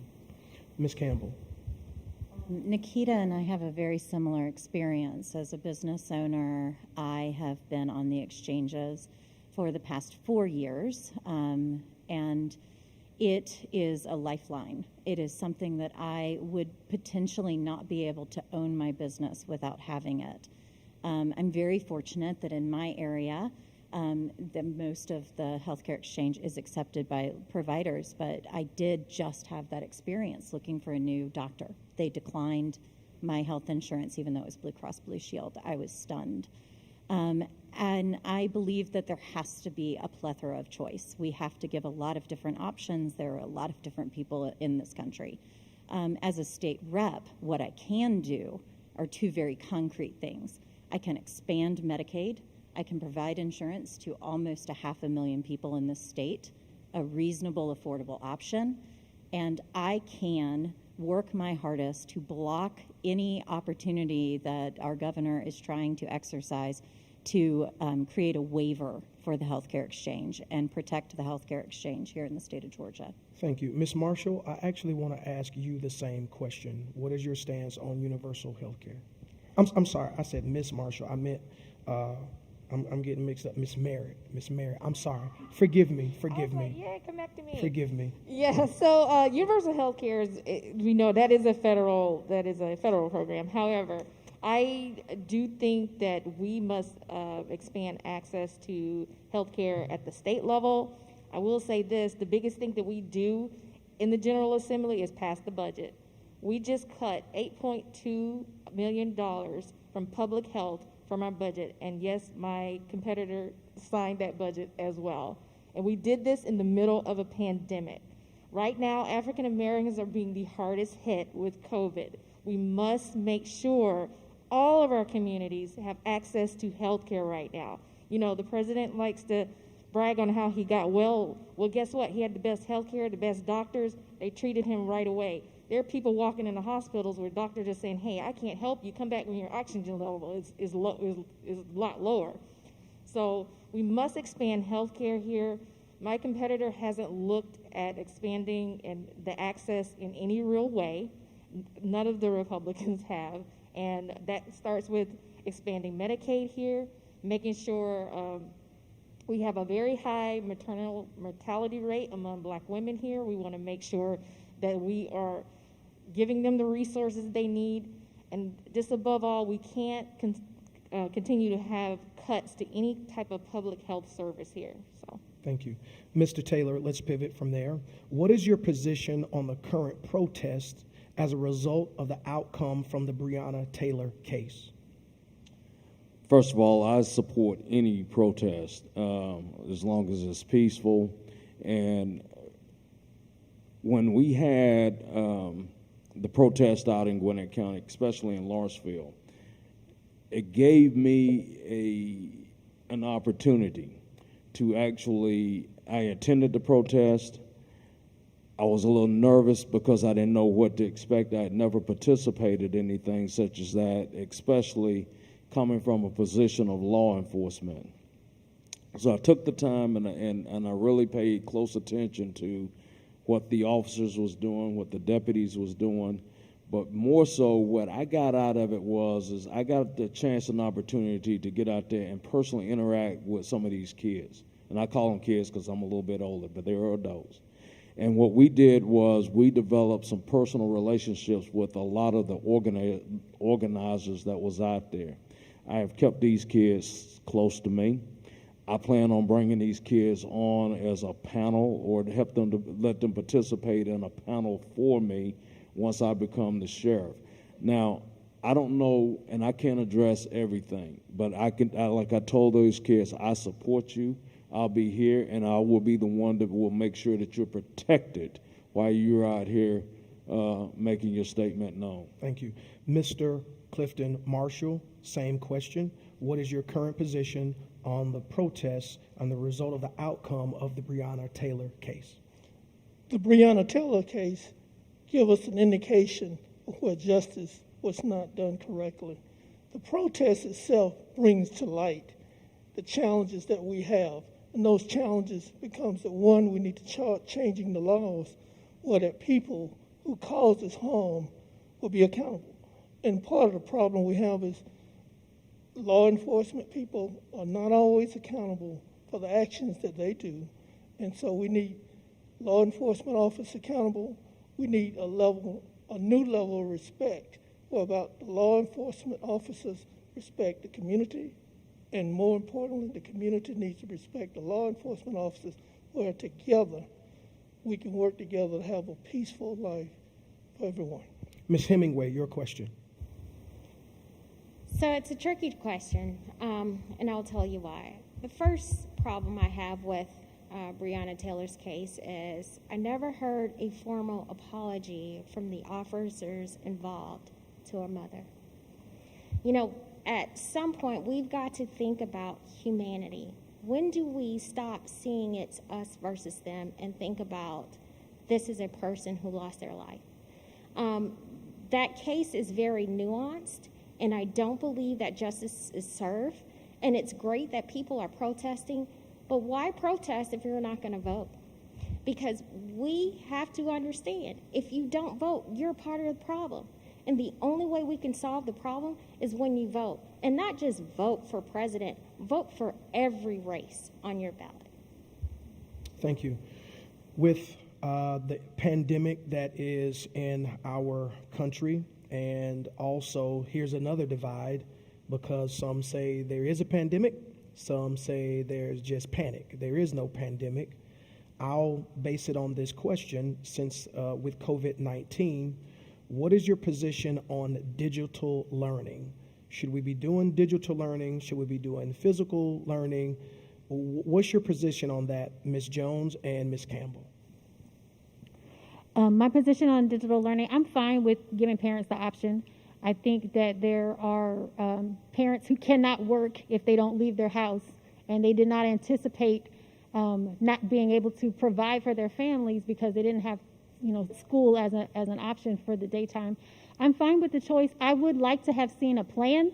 I'd like data, and so I would like to have some benchmarks for, when we're looking good versus when we're just okay versus when we're not great. But I'm fine with digital learning. I'm fine with the option. What I'm not okay with, though, is that our teachers were not given a choice. And our teachers are also parents. And our teachers also have underlying health conditions.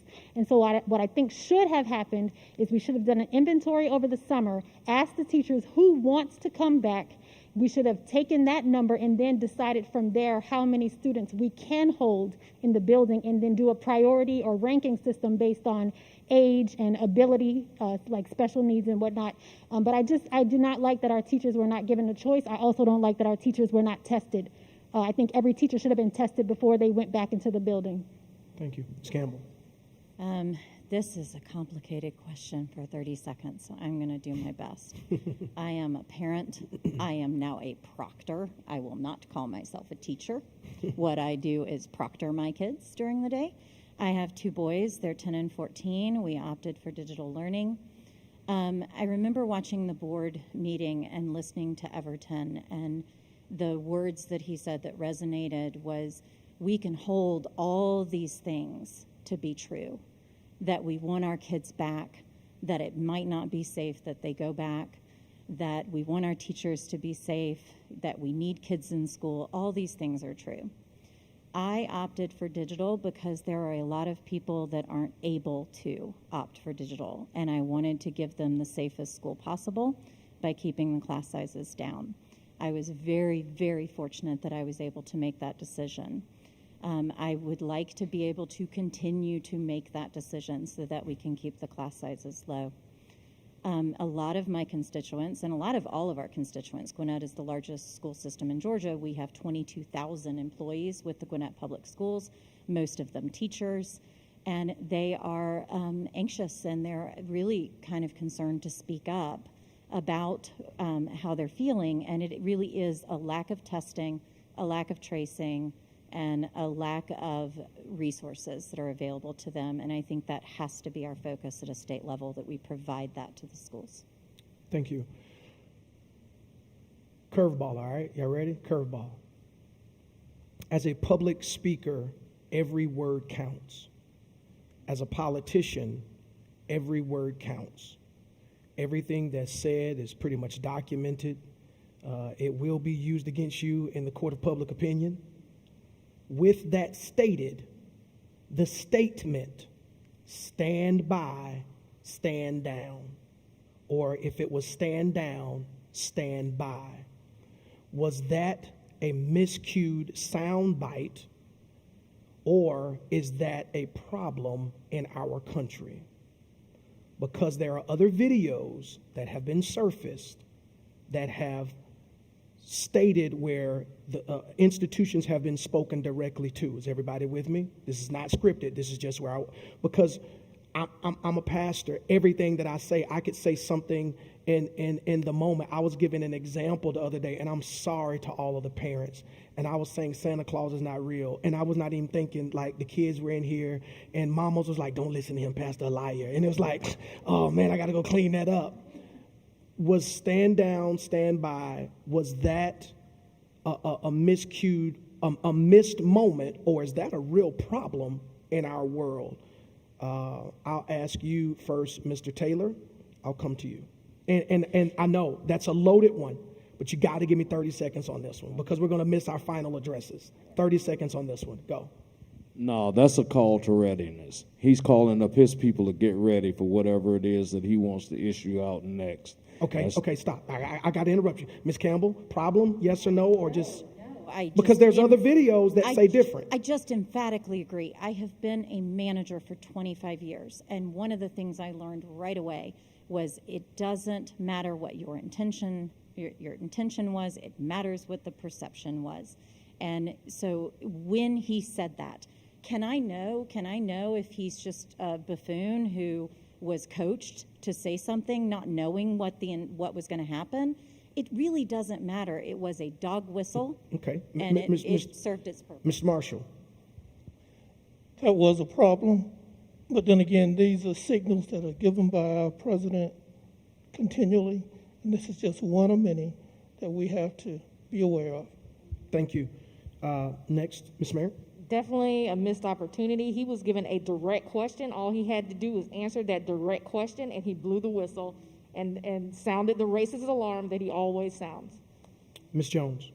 Yes, I think what we're seeing in Michigan right now with the governor, it's clear that that was a problem. And some things you can say yes or no, some things are pretty clear. And I think that intentional vagueness on that issue, we're seeing it manifest in Michigan. Ms. Hemingway.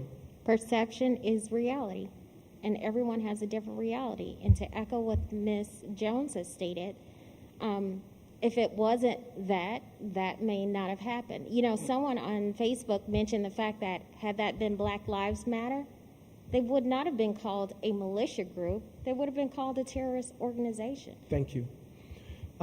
Thank you all for your professionalism. Thank you all for your transparency. We're going to make our final addresses with this because you are all given some preloaded questions that you could study and be prepared for because our intent is not to embarrass anybody. Our intent was not to upstage anyone. My heart is for us to be a bridge to the community, and this was just a platform. And I think this is the first live town hall meeting since COVID-19 or in person since COVID-19. So I applaud you all for your bravery. Thank you for taking time to adjust your schedules. And I pray honestly that the people that will be voting for you or your opponent have gotten the right information that they need. So with that, I didn't ask all questions that were given to you. And there may be something on your heart that you direly want to share and or say to the people. I'm going to give each of you 2 minutes to make this happen. 2 minutes to make this happen. It has to be a hard stop at 2 minutes, okay? So I'm going to start down at the end, and we're going to finish this way. So Ms. Hemingway, 2 minutes. You would start with me, and so you're that... at 8:30. Let's go. $800,000. That's what my opponent is spending in this race, mostly to slander my character because he has nothing to go on. He served in this seat for 3 cycles, for three periods. And his crowning legislation is a hate crimes bill that he didn't write. We have got to elect leaders who care about the community, who looks like the community. We cannot continue to elect morally bankrupt people because it's going to be a repetition, more of the same. In order to move all of us forward, we have to all do our part. And for you, that may be volunteering on a rainy Saturday. It may be putting your name on the ballot. It may be driving to your neighbor's house to take them to the polls so that they can vote. This is an all-out war for the survival of our nation, and every person has a role in it. And you cannot straddle the fence. So choose a side. And it's not Democrat versus Republican. It's good people versus what is wrong. Because we are all rooted in this together. And if we remember that, we'll be better for it. Thank you so much. Ms. Jones.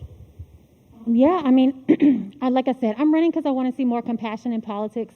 You know, I haven't spent much time learning about my opponent because I'm not running against him. I'm running for the people. And what I see is a desperate, desperate need for there to be people in office who have a heart for people, who recognize and understand that all of our success is because other people have invested in us, and people who want to invest in the success of other people. That's who you need to elect. And so that's why I'm running. Like I said, as a teacher, my performance was based on how well my students did. And no, every student didn't end up with an A in my class, but I had to be able to show my work. I had to be able to show that I tried. I had to be able to show the effort that I made to help a person move from this place to this place in progress. And so I think that that's what you deserve in your legislators. I see countless needs and countless resources. And the only gap between the needs and the resources are the people in those seats. Last week, our governor spent $5 million on a fence. That $5 million could have been food, it could have been clothing, it could have been shelter, it could have been medicine, it could have been a lot of other things. That's real money from our paychecks that is being spent on a fence. And so I want you to consider when you go to the polls on Monday, and I do want you to vote early. Please vote early. Early voting starts on Monday. Just consider the people who you're electing to spend our money and the people who you're electing to write our laws. Thank you. Thank you. Next. So the biggest thing I want to say, of course, get out there and vote, but you know, it's just time for change. We want to elect people that are relatable to our communities, that understand our communities. I know myself, I have a shared experience in my community. You know, I'm a union worker, middle class families are my priority. I want to make sure that we have a voice down there. You know, in the union, we spend time fighting for like health care and workers' rights and fairness. So I know what it is to put the work in to do that. And I'm going to continue that down at the legislature. And we also want to just make sure that, you know, as I was saying, passing the budget is the biggest thing. You know, we're putting a lot of money to private prisons. However, we're cutting funding to education and we're cutting funding to public health services. But yet we can find money to put into private prisons every year. We need to decriminalize marijuana, to reduce the prison population. We want to make sure that people that have drug problems, they are getting help because they have an addiction and they're not criminals and we're putting them to prison. So these are things that people like me and those of us sitting up here that are trying to change. And if you don't put us in the seat, that is what you will be missing, those people advocating on those type of issues. I know for me down at the General Assembly. So I'm asking for your vote. You know, I'm running out of time, but I will say I remember when I used to go vote with my mom, and she would let me push the button and go in and push the button. And I thought that was the greatest thing ever. And I want you all out there and have families continue to engage your children like that because we are missing that level of engagement with voting. So you guys get out and vote. We're asking for your vote and for change. Thank you so much. Mr. Marshall. When I was growing up as a young lad, my parents instilled in me to have faith in God, support your family, get a good education, and to give back to the community. And my running for House District 103 is one of the ways I'm giving back to the community. I recognize that I have a common sense for budgeting and analytics. So therefore, I'm an advocate of fully funding the education budget because I recognize that the pandemic that we're in shouldn't be affecting the schools where there's a choice between digital or at home, where if we had the money in place to build an infrastructure, we'll be able to safely do digital learning or learning at home. But because full funding budget is not there, it cannot be done. And on another area in the budgeting, we're losing money as it relates to Medicaid.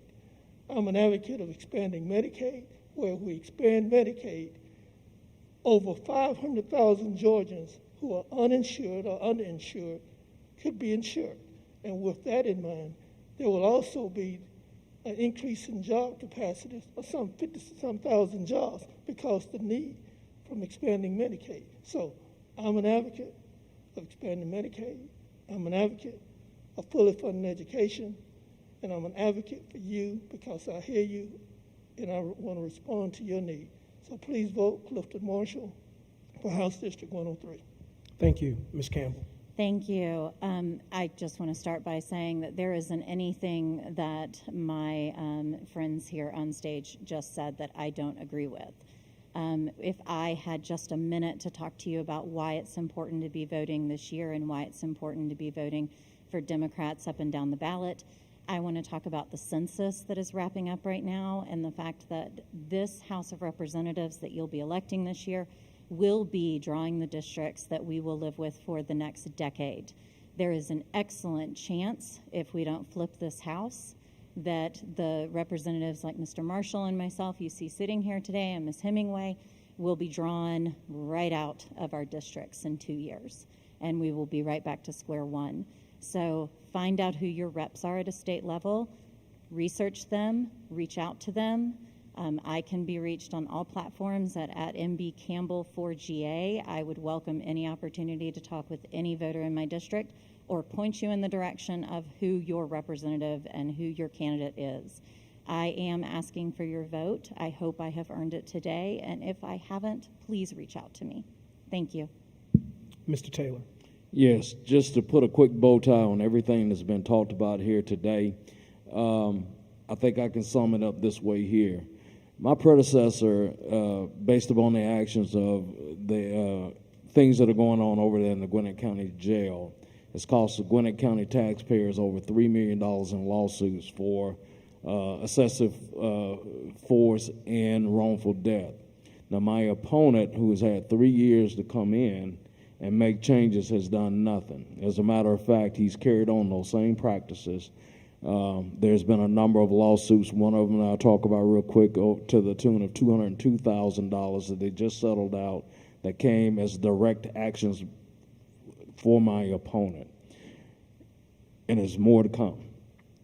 We need change. We need transformative change. We need real change. We need new leadership to go in with new ideas that's going to put a focus on more so on community-oriented policing, put things in place, people in place, so that everybody, regardless of who you are, what your race are, regardless of your mental status, that you get the same treatment as everybody else going into that jail and also with the services outside the jail. So very quickly, my name is Kibo Taylor. You can find my information at Kibo, spell out for FOR, forsheriff.com, or you can find me on Facebook and Instagram and Twitter at Kibo for Sheriff. I ask for your vote. I ask for your support. I ask for your prayers. Thank you again, Pastor. Absolutely. Again, thank you all for you coming today. Thank you for being so informative with your information. Thank you for being so professional. And for those of you that have been watching, we could not do this without you because it's been stated that we're not here for ourselves. We're here to serve you all. So thank you for your comments. Thank you for all of the things that you've said online. And all of you, trust me, have support. You have people that are weighing in right now, and they're cheering for you. Again, Faith Center, TFC family, thank you all for supporting me. As you know, man, this is totally out of the box for who I am normally as a person and what I stand for, but I have a conviction in my heart that we need to do a better job of being a bridge in our communities and engaging in political conversations that are above board are necessary. And we make up the community, and we need to know who we're putting in position, not just a letter beside their name, but what they actually stand for. So do your homework and make a wise choice. But most of all, don't just sit back and do nothing. Exercise your right to vote. Someone previously in life surrendered and suffered something for you to have the opportunity to vote, and you need to exercise that right. So I want every single person, regardless of what county you're in, to exercise your right to vote. Thank you so much for supporting us in this town hall meeting. It's been a pleasure. congratulations to you all in advance, or well wishes to you all in advance. And hey, we'll be back here tomorrow morning, 9 and 11. We'll see you. Bye.